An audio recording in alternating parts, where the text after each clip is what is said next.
Bien, estamos en el proceso de estudiar la cuarta trompeta. Hemos avanzado harto, ¿cierto? Es solo el segundo día y estamos casi terminando la cuarta trompeta. Pero no nos confiemos mucho, porque la quinta y sexta nos van a tomar bastante tiempo. Y tenemos muchas otras cosas más que revisar. Así que estamos en la página 107. Ya leímos esas citas de la página 107 y notamos que durante el periodo de la supremacía papal había oscuridad. Por eso se llamaba la Edad Oscura. ¿Por qué? Porque el sol fue eclipsado, la luna fue eclipsada y las estrellas también se eclipsaron. Y por supuesto el sol representa ¿a quién? A Cristo. La luna representa las Escrituras y las estrellas representan el pueblo de Dios. Estamos leyendo citas del Gran Conflicto, una era de oscuridad espiritual, es el título del capítulo. El capítulo acerca de la supremacía papal, y dice mucho. No voy a leer todas las declaraciones de esta sección, porque tenemos todavía mucho material que cubrir. Pero quiero destacar algunas ideas al inicio de la página 107. Las palabras que están destacadas en negro. Tú notarás que muchas veces se utiliza la palabra oscuridad. Edad oscura, profunda oscuridad, oscurecido y un poquito más abajo, el príncipe de la oscuridad. Y luego las escrituras son suprimidas. Así que la oscuridad vino porque las escrituras habían sido suprimidas.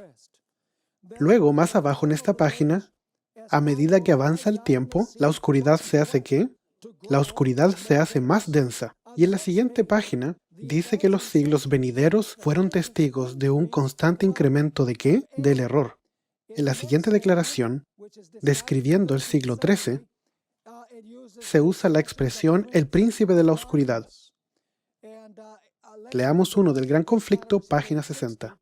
Dice, pero el mediodía del papado fue ¿qué? Fue la medianoche del mundo. Está describiendo el periodo de supremacía papal. ¿Cuál fue la medianoche para el mundo? Ellen White declara que las escrituras fueron casi ¿qué?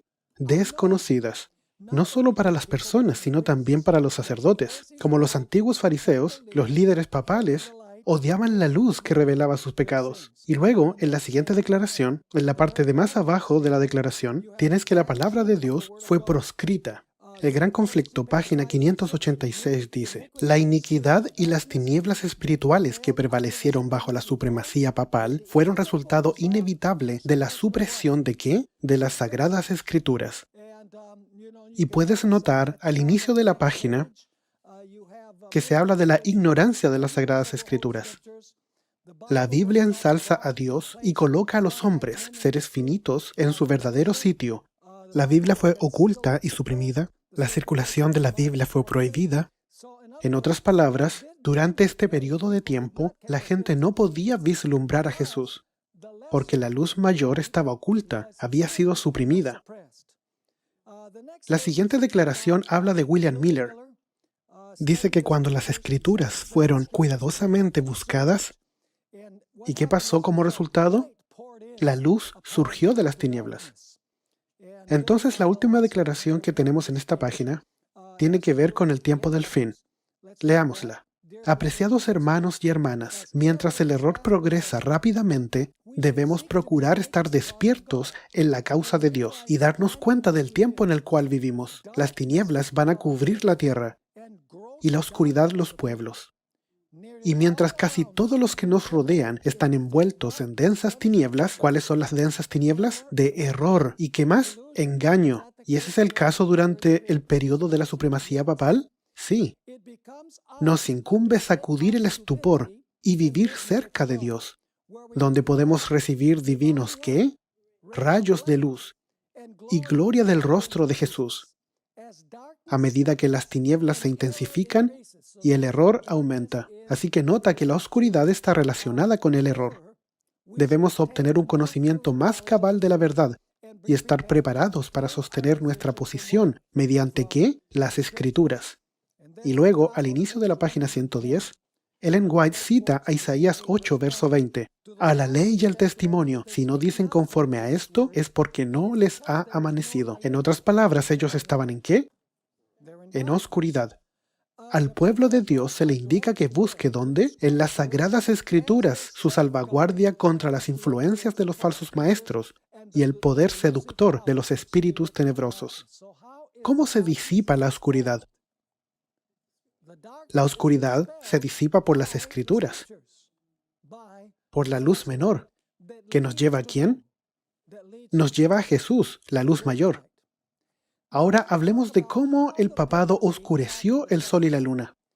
Ya sabemos que las escrituras fueron suprimidas, pero seamos ahora un poquito más específicos. Para poder entender qué significa el oscurecimiento del sol y la luna de la cuarta trompeta, necesitamos estudiar el continuo que sacó el cuerno pequeño del príncipe de los ejércitos. Y eso debería estar fresco en nuestra mente, porque 2 sábados atrás estuvimos estudiando Daniel 8 en las lecciones de escuela sabática. ¿Recuerdan que el cuerno pequeño ataca al príncipe de los ejércitos y que atacó a los ejércitos y sacó el continuo? Revisemos esto. Es difícil de interpretar la palabra continuo a menos que vayamos a otros lugares de la Biblia que explican el significado de esta palabra. La palabra es un adjetivo en Daniel 8, pero no tiene un sustantivo al cual calificar. Así que la pregunta es, ¿el cuerno pequeño tomó el continuo de qué? Tú sabes que la palabra sacrificio no está ahí. La palabra tamid en hebreo es simplemente algo que está sucediendo. Continuamente, sin interrupciones. Eso es lo que quiere decir la palabra tamid. Sin embargo, ¿qué quiere decir en Daniel 8? ¿Qué es lo que sucede ahí continuamente, sin interrupciones? Ahora tú te acuerdas que el cuerno pequeño de Daniel 8 representa ¿qué poder? El papado, el mismo poder que está describiendo la cuarta trompeta, ¿cierto? Ahora es importante tener en mente que la palabra tamid continuo tiene un artículo definido. Es decir, no es un simple continuo, es el continuo. Es un continuo específico que quita el cuerno pequeño. Como mencioné antes, los traductores de la Biblia en muchas versiones agregan la palabra sacrificio, pero Ellen White tiene una declaración en Primeros Escritos, página 74 y 75, y ella dice, entonces vi en relación con el continuo que la palabra sacrificio había sido provista por la sabiduría humana y no pertenece al texto, y que el Señor dio el sentido correcto a los que proclamaron que había llegado la hora del juicio. Heidi Hikes, a quien mencioné antes, escribió un libro completo acerca de este asunto del continuo. Hay 2 puntos de vista. Uno que dice que el continuo paganismo fue lo que se sacó. El otro punto de vista, que es el que comparto y que creo que se ajusta mejor al contexto, es el que vamos a estudiar aquí. Como sale abajo en la página 110. ¿Qué significa esta palabra? ¿Qué significa la palabra continuo? Debemos permitir que el Antiguo Testamento nos explique el significado de esta palabra. Cuando examinamos estos versos en el Antiguo Testamento, claramente indican que la palabra se refiere a la continua ministración del sacerdote en el patio del santuario y en el lugar santo del santuario. Y a propósito, tú sabes, como aquí se está hablando del santuario, entonces tenemos que interpretar la palabra continuo en el contexto del santuario, ¿cierto? Así que esto significa que el cuerno pequeño iba a intentar quitárselo al príncipe, que es Jesús, el príncipe de los ejércitos, su ministración. ¿De dónde? Del patio y del lugar santo del santuario. Ahora, para comprender mejor cómo el cuerno pequeño hace esto, necesitamos responder 2 preguntas fundamentales. La primera pregunta es, ¿en qué santuario el príncipe está ministrando cuando vemos la visión de Daniel 8 y también durante el periodo de la cuarta trompeta? ¿En qué santuario el príncipe, que es Jesús, estaba ministrando? ¿El santuario terrenal? No, no había santuario terrenal. La segunda pregunta que debemos responder es, ¿qué representa cada mueble en el patio y en el lugar santo del santuario? ¿Qué representaba el altar del sacrificio, la lámpara de 7 brazos, la mesa de los panes y el altar del incienso? En otras palabras, ¿qué simbolizaban esos muebles? Bien, intentemos responder la primera pregunta. ¿Quién es el príncipe? Bien, vamos a Josué capítulo 5, versos 13 al 15. Josué capítulo 5, versos 3 al 15. Aquí Israel está casi por conquistar Jericó. Lo tienen rodeado. Y Josué está a las afueras de Jericó y un guerrero majestuoso se le aparece. Leamos acerca de eso en el verso 13. Aconteció que estando Josué cerca de Jericó, alzó los ojos y vio un hombre que estaba delante de él, con una espada desenvainada en su mano. Josué se le acercó y le dijo: ¿Eres de los nuestros o de nuestros enemigos? No, respondió él, sino que he venido como príncipe del ejército de Jehová. Uno no ve aquí la conexión con Daniel 8, pero solo hay 2 lugares en la Biblia donde se utiliza esta expresión, príncipe de los ejércitos, donde esta expresión en hebreo es idéntica. Así que es el mismo príncipe en Josué como en Daniel 8. Y dijo: No, respondió él, sino que he venido como príncipe del ejército de Jehová. Entonces Josué, postrándose en tierra sobre su rostro, ¿y qué hizo? ¿Era este guerrero Dios? Si no era Dios, entonces Josué estaba practicando idolatría, ¿cierto? Lo adoró y le dijo: ¿Qué dice mi señor a su siervo? El príncipe del ejército de Jehová respondió a Josué: Quítate el calzado de los pies, porque el lugar en que estás es santo. Y Josué así lo hizo. ¿En qué otra parte de las Escrituras encontramos esta orden de que se quiten las sandalias? En el capítulo 3 de Éxodo, donde Moisés se le dice que es porque está delante de la presencia de Dios. Así que, ¿quién es el príncipe de los ejércitos? El príncipe de los ejércitos no es otro que Jesucristo. Entonces la pregunta es, ¿dónde Jesús estaba sirviendo como príncipe de los ejércitos durante el periodo del cuerno pequeño de Daniel 8 y de la cuarta trompeta en el libro de Apocalipsis? Revisemos esto. Mateo 12, 12 y 13 describe la entrada triunfal de Jesús en Jerusalén, lo que algunos cristianos llaman el Domingo de Ramos. Se nos dice ahí que Jesús entró en el templo. ¿Y cómo le llamó al templo? La casa de mi Padre. Así que cuando entra, se le llama el templo de Dios porque la llama la casa de mi Padre. Sin embargo, poco tiempo después, en el capítulo 23, en los últimos 2 versos, ahora Jesús sale del templo. Y cuando sale, le dice a los líderes judíos: vuestra casa es ahora dejada desierta.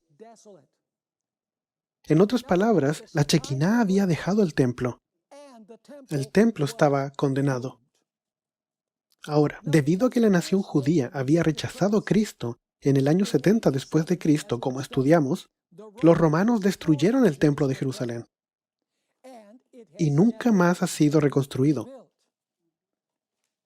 En otras palabras, durante el periodo de la cuarta trompeta no existía un templo judío. Eso está muy claro. Por esta razón, no es posible concluir que el santuario que el cuerno pequeño pisoteó durante la era cristiana fuera el templo de Jerusalén, porque no había en Jerusalén un templo que pisotear durante la dispensación cristiana. Cuando el cuerno pequeño hace su obra, no existía un templo terrenal en Jerusalén. Sin embargo, el cuerno pequeño no hizo su obra en el templo de Jerusalén. ¿Dónde lo hizo? La respuesta tiene 2 partes. Primero, después de su ascensión, Jesús comienza su ministerio sumo sacerdotal. ¿Dónde? En el santuario literal del cielo. Personalmente, ¿y qué más? Físicamente. Él es el sumo sacerdote genuino que ministra en el templo celestial literal, en el monte Sión literal, en la Jerusalén celestial literal, ¿correcto? Él es ministro de un mejor pacto, porque Él se presenta delante del Padre con una mejor sangre. ¿Que corre dónde? ¿Él presenta su sangre literal? Esto es seguro, y corre por sus venas. Él dice al Padre: mi sangre, mi sangre, mi sangre. En el segundo punto, Jesús también ministra en un templo espiritual en la tierra. El templo espiritual es la reflexión del templo celestial. ¿Y cuál templo en la tierra es ese? La iglesia cristiana. El templo espiritual, que tiene fundamentos espirituales, que tiene una piedra angular espiritual, y es un edificio de piedras espirituales, y una chequiná espiritual, que es el Espíritu Santo invisible. ¿Me están siguiendo o no? Y así el apóstol Pablo identifica a la iglesia como el templo en la tierra, el templo espiritual. Solo tenemos que leer Efesios capítulo 2, versos 19 al 22. Él claramente identifica a la iglesia como el templo. En otras palabras, Jesús ministra en dos lugares al mismo tiempo, físicamente en el cielo y espiritualmente en la tierra a través del ministerio del Espíritu Santo. Sus huestes angelicales son los ángeles, y sus huestes terrenales son sus fieles seguidores. ¿Les hace sentido esto? Así que, ¿qué quiere decir Daniel 8 cuando declara que el cuerno pequeño sacó el continuo, se lo quitó al príncipe y mató a sus huestes? Obviamente, no puede significar que el cuerno pequeño literalmente y personalmente viajó al cielo para vencer a Jesús. Y así destruyó a las huestes celestiales, que serían los ángeles. Ciertamente no significa eso. ¿Qué significa entonces? Encontramos la respuesta en Daniel 8 en el verso 11, donde nos dice que el cuerno pequeño, esto es importante, arroja a la tierra el lugar del santuario del príncipe. En otras palabras, en vez del santuario en el cielo, el cuerno pequeño transfiere el lugar a la tierra. Ya identificamos el lugar, que el lugar es el santuario del príncipe, que es tanto el templo celestial literal como su iglesia en la tierra. La palabra lugar Makón en hebreo no es muy común. Hay algunas pocas palabras comunes en el Antiguo Testamento para lugar que se utilizan muchas veces, pero esta no es una de esas palabras comunes. Esta palabra solo se utiliza 17 veces en la Biblia hebrea, y 16 de estas 17 referencias se refiere al santuario celestial, el lugar donde habita Dios. Quizás será bueno considerar alguna de estas referencias. Este es un pasaje bastante largo, pero es muy importante, así que quiero tomarme el tiempo para leerlo. Está en Primera de Reyes, capítulo 8, versos 37 al 50. Y quiero que ustedes vean aquí la relación que hay entre lo que pasa en el cielo y lo que pasa en la tierra. Y dice aquí, si en la tierra hay hambre, pestilencia, tizoncillo, añublo, langosta o pulgón, si sus enemigos los sitian en la tierra donde habiten, en todo azote o enfermedad, cualquiera sea la oración o súplica que haga cualquier hombre, o todo tu pueblo Israel, cuando cualquiera sienta el azote en su corazón y extienda sus manos hacia esta casa o templo, está hablando del templo literal de la tierra, ¿cierto? Hacia esta casa. Espera un minuto. Ellos están orando hacia el templo terrenal, pero ¿qué pasa? Tú oirás en los cielos, en el lugar de tu morada. Esa es la palabra Makón. ¿Y qué es lo que hace Dios cuando escucha esta oración en el templo celestial? Algo sucede en el templo terrenal. Perdonarás y actuarás. Darás a cada uno cuyo corazón tú conoces, conforme a sus caminos, porque solo tú conoces el corazón de todos los hijos de los hombres, para que te teman todos los días que vivan sobre la faz de la tierra que tú diste a nuestros padres. Asimismo el extranjero, que no es de tu pueblo Israel, y viene de lejanas tierras a causa de tu nombre, pues oirán de tu gran nombre, y de tu mano fuerte, y de tu brazo extendido, y llega a orar a esta casa o templo. Ellos oran hacia el templo terrenal, ¿cierto? Pero Dios escucha ¿dónde? En el cielo, el lugar de su habitación. Aquí la palabra Makón de nuevo, el lugar donde Él habita. Y harás conforme a todo aquello por lo cual el extranjero haya clamado a ti, para que todos los pueblos de la tierra conozcan tu nombre y te teman, como tu pueblo Israel, y entiendan que tu nombre es invocado sobre esta casa que yo edifiqué. Verso 44. Si tu pueblo sale a la batalla contra sus enemigos por el camino que tú les mandes, y oran a Jehová con el rostro hacia la ciudad, noten eso, que tú elegiste, y hacia la casa que yo edifiqué a tu nombre, tú oirás ¿dónde? En los cielos su oración y su súplica, y les harás justicia. Si pecan contra ti, porque no hay hombre que no peque, y tú, airado contra ellos, los entregas al enemigo, para que los cautive y lleve a tierra enemiga, sea lejos o cerca, y ellos recapacitan en la tierra a donde se hayan llevado cautivos, si sé que se convierten y supliquen ¿a quién? Te suplican en la tierra a los que los cautivaron, y dicen, pecamos, hemos hecho lo malo, hemos cometido impiedad. Si se convierten a ti de todo corazón y de toda su alma en la tierra de los enemigos que los hayan llevado cautivos, y te suplican con el rostro, ¿hacia dónde?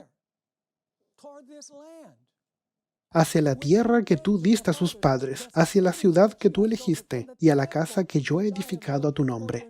¿Dónde va a escuchar Jehová? Tú oirás en los cielos. Ahí está Macón, por tercera vez. Tú oirás en los cielos, en el lugar de tu morada, su oración y su súplica, y les harás justicia. ¿Y qué es lo que sucede? ¿Qué hace Dios desde el templo en el cielo? Perdonarás a tu pueblo, que ha pecado contra ti, todas las rebeliones que hayan cometido contra ti, y harás ¿qué? ¿Que viene del templo celestial? ¿Perdón y qué? Compasión. Tengan de ellos misericordia los que los hayan llevado cautivos. Es un pasaje muy largo, pero muy interesante. La gente ora hacia el templo terrenal, pero ellos están recibiendo la respuesta ¿desde dónde? Desde el cielo donde Dios está. Hay una paradoja en este pasaje. Aunque el pueblo de Dios hace sus oraciones hacia el templo terrenal, Dios escucha sus oraciones y las responde desde el cielo. Nota Primera de Reyes 8, verso 30. Oye pues la oración de tu siervo y de tu pueblo Israel, cuando oren en este lugar. ¿Pero dónde Dios escucha? También tú lo oirás en el lugar de tu morada en los cielos. Una vez más, Macón. Escucha y ¿qué? Escucha y perdona.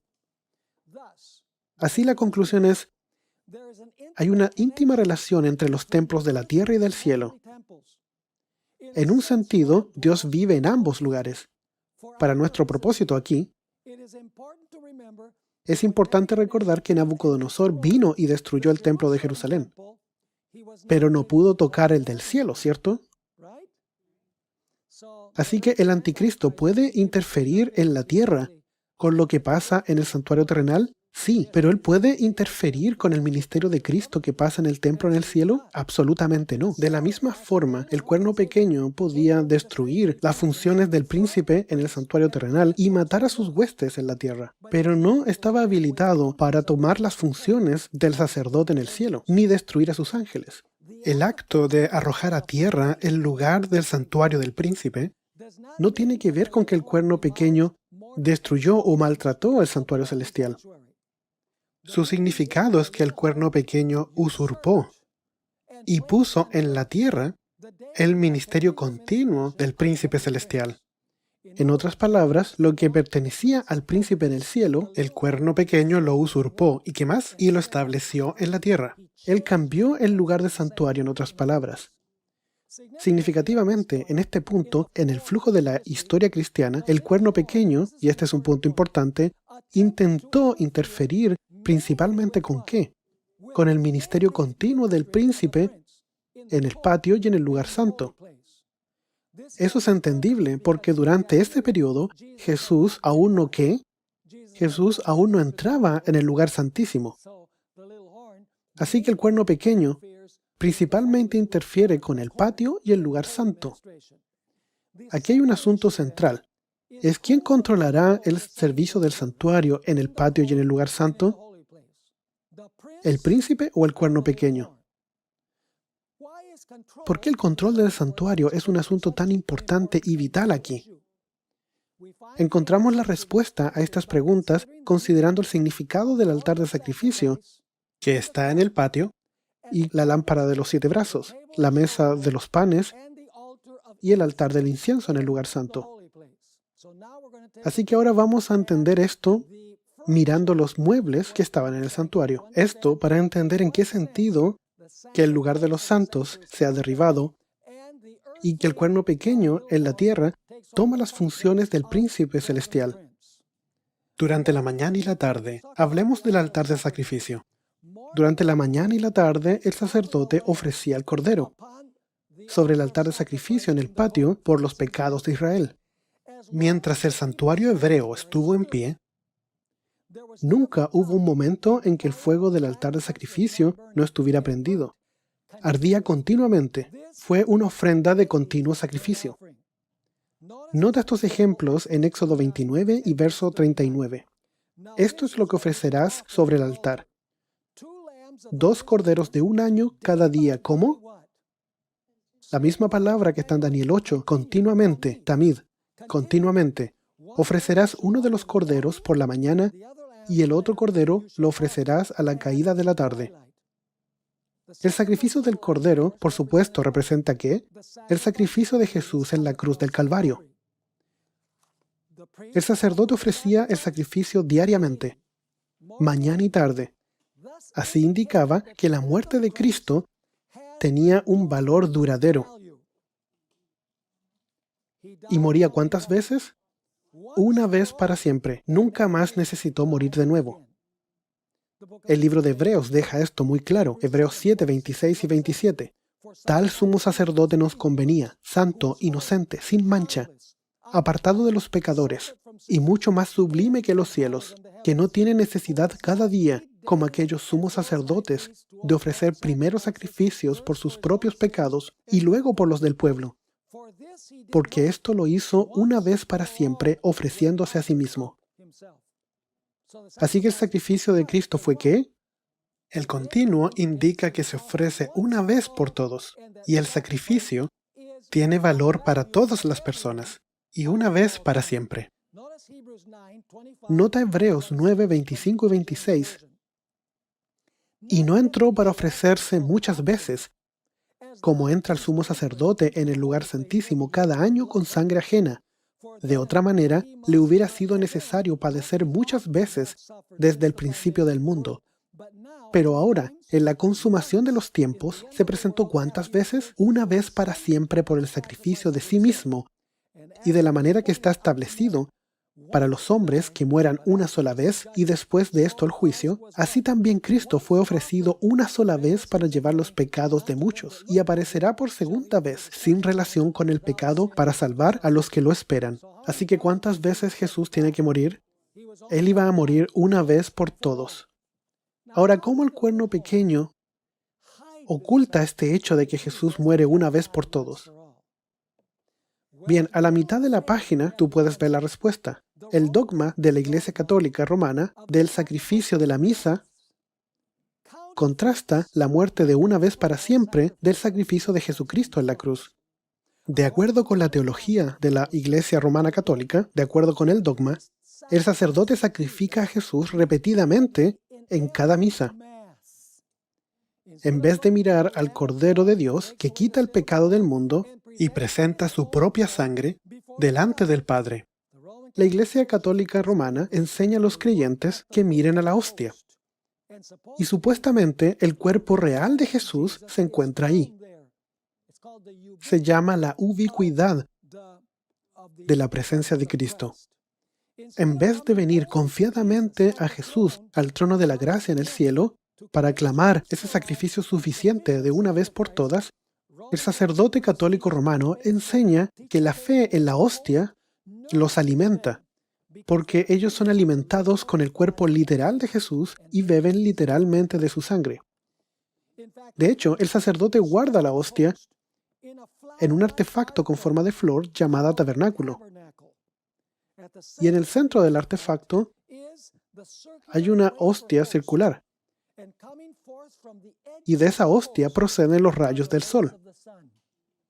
Cuando el sacerdote trae el tabernáculo frente a la congregación, esto es importante, que contiene la hostia, él enseña a los miembros a inclinarse y adorar la hostia. Esto es simplemente una forma engañosa de la adoración al sol. Además, la teología católica romana enseña que el sacerdote en la tierra toma el poder y las prerrogativas de Jesucristo. Cuando el sacerdote pronuncia las palabras de consagración concreta, «Hoc est corpus meum», este es mi cuerpo, la hostia, de acuerdo con la teología católica, ya no es más una hostia, sino que es físicamente y realmente el cuerpo de Jesús. La teología de la Iglesia Católica enseña entonces que estas palabras pronunciadas por un sacerdote terrenal tienen el poder de transustanciar la hostia en el verdadero cuerpo de Cristo. Eso que dice el sacerdote terrenal, supuestamente tiene el poder de crear que tiene el Creador. Esto es blasfemia en el mayor grado. Alfonso Liguori, uno de los 33 doctores de la Iglesia Católica Romana en la historia de la Iglesia, escribió acerca del poder de la transustanciación que la Iglesia Católica Romana cree que los sacerdotes tienen. Esto está en su libro Dignidad y Deberes del Sacerdote o Selva, página 33 y 34. Así el sacerdote puede, de cierto modo, ser llamado el creador de su creador, ya que al decir las palabras de la consagración, crea, por así decirlo, a Jesús en el sacramento, dándole una existencia sacramental, y lo hace una víctima para ser ofrecida al Padre Eterno. Así como al crear el mundo fue suficiente que Dios haya dicho, hágase, y fue hecho, Él habló y fueron hechos, así también es suficiente que el sacerdote diga, hoc es corpus meum, y he aquí el pan ya no es pan, sino el cuerpo de Jesucristo. El poder del sacerdote, dice San Bernardino de Siena, es el poder de la persona divina, porque la transustanciación del pan requiere tanto poder como la creación del mundo. ¿Es esto blasfemia? ¿Está esto ocultando el sacrificio de Cristo de una vez para siempre? Jesús se presenta a sí mismo en el cielo, su sangre delante del Padre. ¿Y qué está mirando la gente? Ellos no están mirando el cielo, ellos están mirando la tierra. Están mirando la hostia, están pensando que ellos son alimentados por el cuerpo físico de Jesús. Esto oculta totalmente el trabajo de Jesús, la luz mayor, en el santuario celestial. Ahora hablemos de la mesa del pan. Tú sabes que el pan de la proposición contiene 2 columnas de pan, 2 columnas de 6 panes cada una, en cada lado de la mesa. ¿Y qué representan las 12 hogazas de pan? Bien, representa de que hay suficiente pan para alimentar a Israel, que es representado por 12 tribus. Ahora este pan se le llama el pan tamid, el pan continuo. Números 4, verso 7. Estoy leyendo de Reina Valera porque aquí es traducido como continuo, la palabra tamid, y leemos ahí, sobre la mesa de la proposición extenderán un paño azul y pondrán sobre ellas las escudillas, las cucharas, las copas y los tazones para libar. ¿Y qué más? El pan estará continuamente sobre ella. Ahora, ¿qué representa el pan? El pan representa la palabra de Dios, ¿cierto? Notemos los siguientes textos. Isaías 55, versos 10 y 11. Porque como desciende de los cielos la lluvia y la nieve, y no vuelve allá, sino que riega la tierra y la hace germinar y producir, y da semilla al que siembra, y pan al que come, así será la palabra que sale de mi boca. Así que, ¿qué representa el pan que se come? Así será mi palabra que sale de mi boca. Así que, ¿qué significa el pan? La palabra que sale de la boca de Dios. Nota Mateo 4, verso 4. No solo de pan vivirá el hombre, que es el pan físico solamente, sino que toda ¿qué? Palabra que sale de la boca de Dios. Así que, ¿qué representa la mesa de los panes de la proposición? Representa la palabra de Dios. Números 12 indica que es suficiente para alimentar a todo el pueblo de Dios, indicado por el número 12. Después que Jesús alimentó a los 5,000 con solo 5 hogazas de pan y 2 peces, Él hizo una declaración controversial.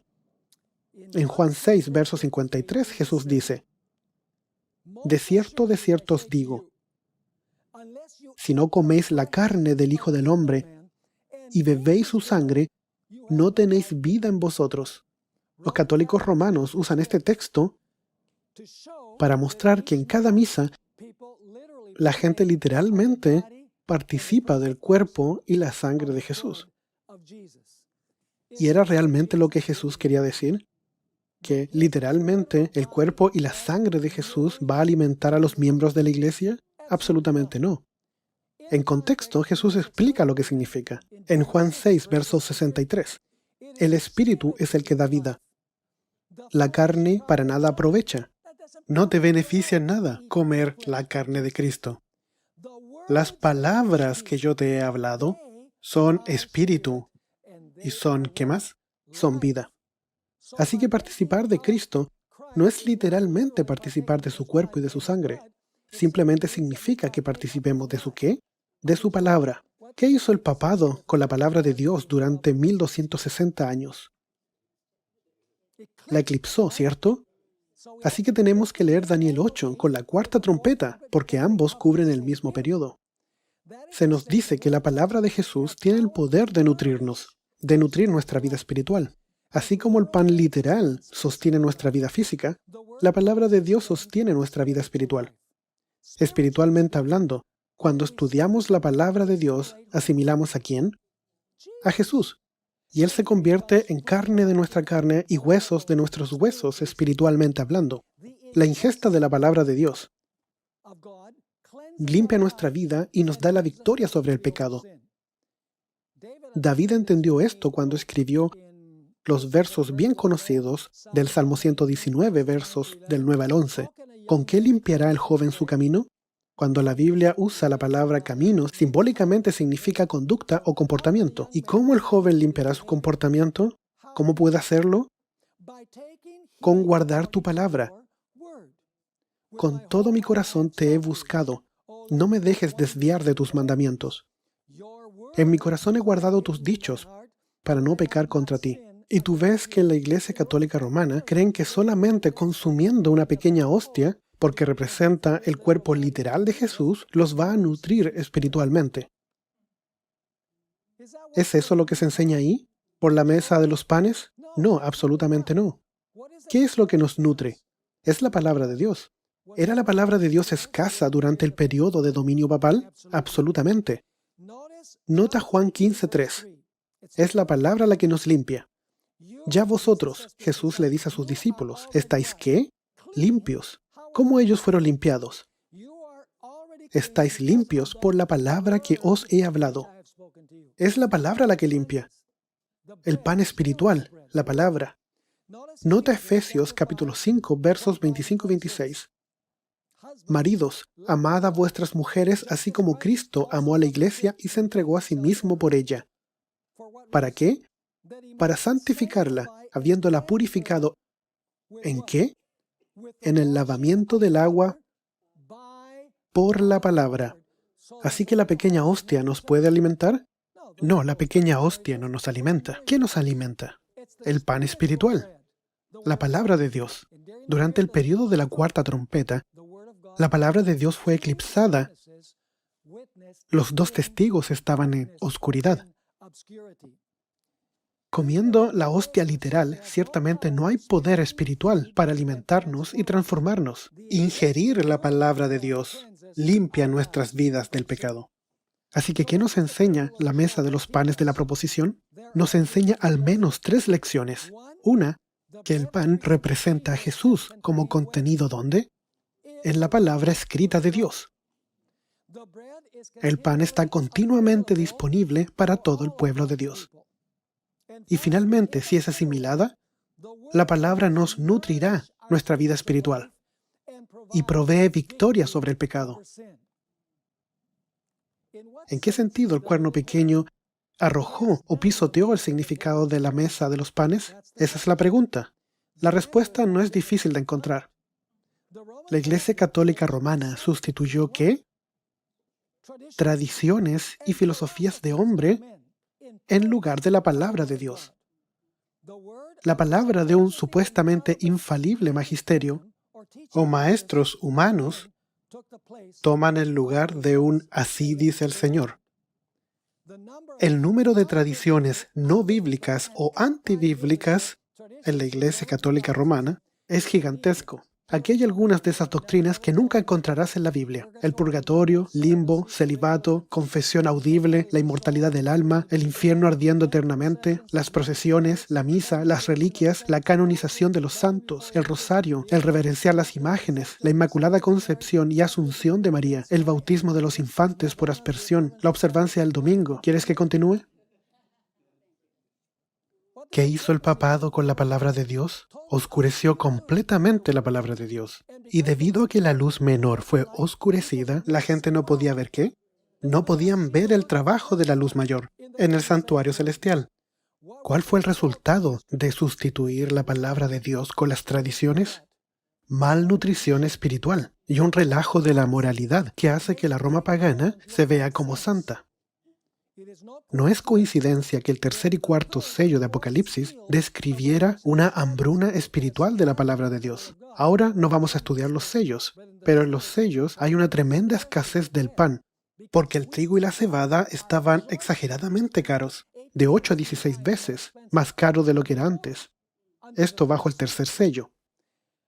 Continuemos. Esto sucede durante el periodo del tercer caballo, que es el periodo de Constantino. La Iglesia asimiló las enseñanzas antibíblicas y las prácticas paganas. Y como resultado, bajo el cuarto caballo, el periodo de dominio papal, hubo una escasez mortal de pan. Esto también es verdad durante el periodo de la cuarta trompeta de Apocalipsis. ¿Ves? Cuarta trompeta, cuarta iglesia. Durante esta iglesia, ¿sobre quién se menciona que influenciaba esta iglesia? Jezabel. ¿Qué pasa durante el periodo de Jezabel durante el Antiguo Testamento? No llovió. ¿No llovió por cuánto tiempo? 3 años y medio. ¿Por cuánto tiempo no llovió cuando la Jezabel espiritual dominó la iglesia de Tiatira? 3 años y medio. Pero no años literales, sino que años simbólicos. Tiempo, tiempo y la mitad de un tiempo. Así que lo que era literal en el Antiguo Testamento se convierte en simbólico durante los 1260 años. ¿Están entendiendo esto? Ahora hablemos de la lámpara de los 7 brazos. Estuvimos hablando del altar de sacrificio. Estuvimos también hablando de la mesa de los panes. Ahora hablemos de la lámpara. De acuerdo con Levíticos 24, 1 al 4, uno de los roles del sumo sacerdote era recortar las mechas y rellenar de aceite cada uno de los 7 brazos de la lámpara, que está en el lugar santo. Así se aseguraba que la lámpara estuviera ardiendo ¿cómo? Tamid, continuamente. Leamos Levíticos 24 del 1 al 4. Habló Jehová a Moisés y le dijo: Manda a los hijos de Israel que te traigan para el alumbrado aceite puro de olivas machacadas para hacer arder las lámparas. ¿Cómo? Tamid, continuamente, fuera del velo del testimonio, en el tabernáculo de reunión. Las dispondrá Aarón delante de Jehová desde la tarde hasta la mañana. Estatuto perpetuo os será por vuestras generaciones. Sobre el candelabro de oro puro dispondrá las lámparas para que ardan tamid siempre delante de Jehová. Así que, ¿qué simboliza la lámpara de los 7 brazos? Interpretemos los símbolos ahora. ¿Qué significa el número 7? Totalidad, completitud. Así que los 7 brazos de la lámpara representan totalidad de la historia de la iglesia cristiana. ¿Qué simboliza el aceite? El Espíritu Santo. Y los brazos de la lámpara, donde se pone el aceite para que la lámpara ilumine, ¿qué es lo que representan? Representan a las 7 iglesias. ¿Y las 7 iglesias son qué? 7 periodos de la historia de la iglesia. Ahora noten Apocalipsis 1, verso 20. Esto lo hace mucho más claro. Las 7 estrellas son los ángeles de las 7 iglesias, que son mensajeros, y los 7 candelabros que has visto son los 7 ¿qué? 7 iglesias. Ahora nota la explicación de Ellen White de las 7 lámparas. Esto lo dice en Hechos de los Apóstoles, página 585. Los nombres de estas son un símbolo de la iglesia en diferentes periodos de la era cristiana. El número 7 indica que algo completo y significa que los mensajes se extienden hasta el fin del tiempo. la historia completa de la iglesia en otras palabras. Y ella continúa. Mientras que los símbolos usados revelan la condición de la iglesia en diferentes periodos de la historia, así la lámpara representa a los testigos de la iglesia para el mundo, a través del poder del Espíritu Santo en diferentes periodos de la iglesia cristiana. El periodo de dominio papal, ¿cómo fue? Oscuro.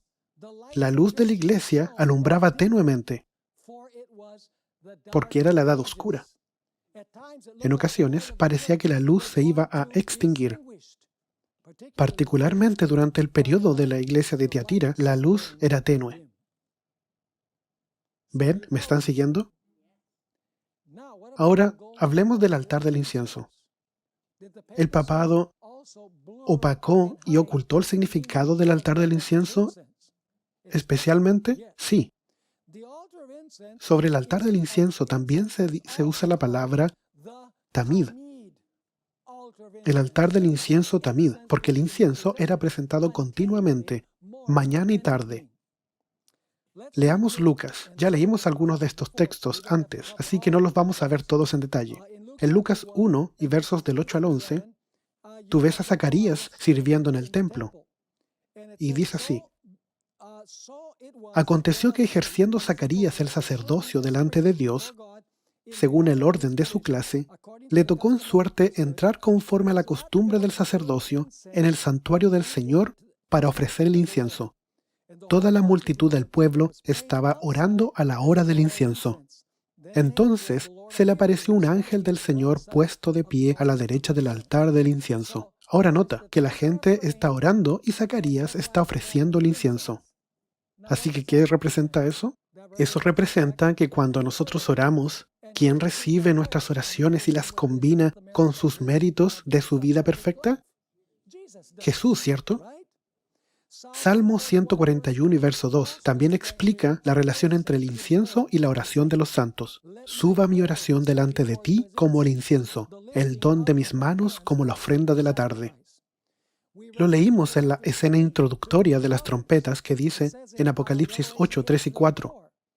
Otro ángel vino entonces y se paró ante el altar con un incensario de oro, y se le dio mucho incienso para añadirlo a las oraciones de todos los santos sobre el altar de oro que estaba delante del trono. El humo del incienso con las oraciones de los santos subió de la mano del ángel a la presencia de Dios. Leí esta declaración antes, pero es tan hermosa que necesito leerla de nuevo. Está en Review and Herald, 30 de octubre del año 1900. Hay un fondo inagotable ¿de qué? De obediencia perfecta que surge de su obediencia. Así que hay una fuente inagotable. Sí. ¿Basada en qué? En su obediencia. En el cielo sus méritos, abnegación y sacrificio propio, se atesoran como incienso que se ofrece juntamente con las oraciones de su pueblo. Cuando las sinceras y humildes oraciones de los pecadores ascienden al trono de Dios que hace Cristo, Cristo mezcla con ellas los méritos de su propia vida de perfecta obediencia. Nuestras oraciones resultan fragantes gracias a este incienso. Cristo se ha comprometido a interceder en nuestro favor y el Padre siempre oye al Hijo. Orad pues, orad sin cesar. Una respuesta seguro vendrá. Hablemos ahora del velo. El velo estaba bordado de ángeles, ¿cierto? Ascendían y descendían en el velo, que representa que nuestras oraciones van a la presencia de Dios y luego la respuesta vuelve. Hablamos acerca de la escalera, la que Jacob vio en un sueño. La escalera no es de él. Nos referimos a la que él vio en un sueño. Los ángeles ascendían y descendían. Ellos toman nuestras oraciones a Cristo, luego traen de vuelta las respuestas de parte de él. Estamos abajo en la página 123. ¿En qué sentido el cuerno pequeño quita esta función del príncipe? La Iglesia Católica Romana ha establecido la contraparte del sacerdocio. ¿Hacia quién confesar nuestros pecados? ¿Eso es correcto? Yo sé que Don y Debbie solían ser católicos. Bueno, no Debbie. Debbie trató de corregirlos. La Iglesia romana estableció la contraparte del sacerdocio hacia quien confesamos nuestros pecados. Eso quiere decir que en vez de dirigir con fe nuestras oraciones a Jesús en el cielo por perdón, terminan dirigiéndose hacia un sacerdote humano en tierra que no puede perdonar. De esta forma, el cuerno pequeño pisoteó el ministerio de intercesión de Jesús en el cielo y lo puso ¿dónde? En la tierra. Incluso los católicos romanos fieles ofrecen sus oraciones ¿a quién? Ellos hacen peticiones a María y a los santos en vez de a Jesús. En consecuencia, la atención o dirección de la fe se desvía de Jesús, que es quien realmente puede oír nuestras peticiones y perdonar nuestros pecados. ¿Están viendo esta imagen? ¿Qué hace el papado? Oscurece totalmente el trabajo de Jesucristo, su sacrificio, su palabra, su intercesión. El hecho de que da al Espíritu Santo para la Iglesia para que sea luz. Todo fue oscurecido por el papado. Por eso que el sol, la luna y las estrellas son eclipsadas. ¿Me están siguiendo aquí? La Biblia es clara. Hay un solo mediador entre Dios y los hombres, Jesucristo hombre. Jesús nos aseguró que Él es el camino, la verdad y la vida. No hay persona que venga al Padre excepto por Él. El apóstol Pablo escribió en Romanos 8:34 que Jesús hace intercesión por nosotros, en palabras que son imposibles de entender. El libro de Hebreo nos dice que Jesús es capaz también de salvar hasta lo sumo a quienes van a Dios a través de Él, ya que Él vive para hacer intercesión por ellos. En 1 de Juan 2, verso 1 dice que tenemos un abogado con el Padre, a Jesucristo el justo, en quien tenemos mediador entre Dios y el hombre. ¿Por qué necesitaríamos meros intercesores humanos cuando podemos ir confiadamente al trono de la gracia a través de Jesús, Dios hombre? La confesión en la Iglesia Católica Romana enfoca la atención de la gente en un humano en la tierra, en vez de dirigirla hacia Cristo en el cielo. Así que, en resumen, dos príncipes están luchando por las almas de los hombres. Un príncipe, Jesús, desarrolla el ministerio continuo de salvación en el santuario celestial, ofreciendo su sangre de su sacrificio único delante del Padre. Ese es el altar de sacrificio. Y el príncipe alimenta a su pueblo ¿con qué? Con la palabra de Dios, la mesa de los panes. Mantiene la luz de la iglesia ardiendo por el poder del Espíritu Santo, la lámpara de 7 brazos, y perdona a aquellos que van a Él en penitencia y oración, que es el altar del incienso. El otro príncipe, Satanás, está incapacitado para destruir el ministerio del príncipe en el cielo. Así que establece su contraparte de un ministerio continuo en la tierra, la misa, tradición, la confesión, el Papa, pero en el templo terrenal de la iglesia, porque él no puede ir al templo celestial. Así que cambia la atención de la gente del cielo hacia la tierra. Él pisotea el lugar del santuario y previene que los hombres puedan discernir ¿qué? La obra de salvación de Cristo en el cielo. Y si no están capacitados de discernir la obra de salvación de Cristo en el cielo, ¿qué pasa con las almas? Las almas perecen. Porque en solo uno hay salvación y no es otro que Cristo. No hay otro nombre en la tierra. Hablemos brevemente en conclusión acerca del oscurecimiento de las estrellas. La visión de Daniel 8 nos muestra un carnero de 2 cuernos y un macho cabrío con un cuerno notable. Y luego 4 cuernos que salen del notable cuando el cuerno notable se rompe. Entonces el pequeño cuerno ataca a las huestes y finalmente al príncipe del cielo. Aquí hay una secuencia de poderes. Tienes al carnero con 2 cuernos y el macho cabrío con el cuerno notable. 4 cuernos aparecen cuando el cuerno notable se rompe. Luego tienes el cuerno pequeño que se extiende primero geográficamente y luego se extiende hacia las huestes del cielo y ataca al príncipe de los ejércitos en el cielo. Ahora, ¿quiénes son esas huestes a quienes este cuerno pequeño ataca? Bien, las huestes que atacan no pueden ser ángeles, porque los ángeles están en el cielo. Ya viste que en Daniel 8 tienes una explicación de la visión, que ya expliqué que está en la primera parte de Daniel 8. La segunda parte de Daniel 8 nos dice qué representa las huestes en el cielo. No son los ángeles, son las huestes de Jesús viviendo en la tierra, los santos. Nota el último párrafo, o el siguiente último párrafo. El ángel interpreta al final la visión del carnero de 2 cuernos. ¿Qué representa eso? Los medos y los persas. Y luego establece que el macho cabrío representa a Grecia. Y ese cuerno notable es el primer rey. ¿Quién es él? Alejandro el Grande. Luego nos dice que los 4 cuernos representan las divisiones de Grecia después de la muerte del primer rey. Aquellos son los 4 generales de Alejandro, que luchan por los territorios que quedaron. Y finalmente la explicación de la porción de Daniel 8 nos dice que el rey se levantará, lo cual es paralelo con ¿qué? Con el cuerno pequeño, que destruirá a los fuertes y al pueblo de los santos. Eso es lo mismo que arrojar las estrellas a la tierra en esa parte de la profecía. Y en la parte explicativa de la profecía dice que significa la destrucción del pueblo santo. Entonces, ¿qué significa las estrellas? A los fuertes y al pueblo de los santos. Y luego te acordarás que también dijimos que en la primera parte de la visión atacará al príncipe de las huestes.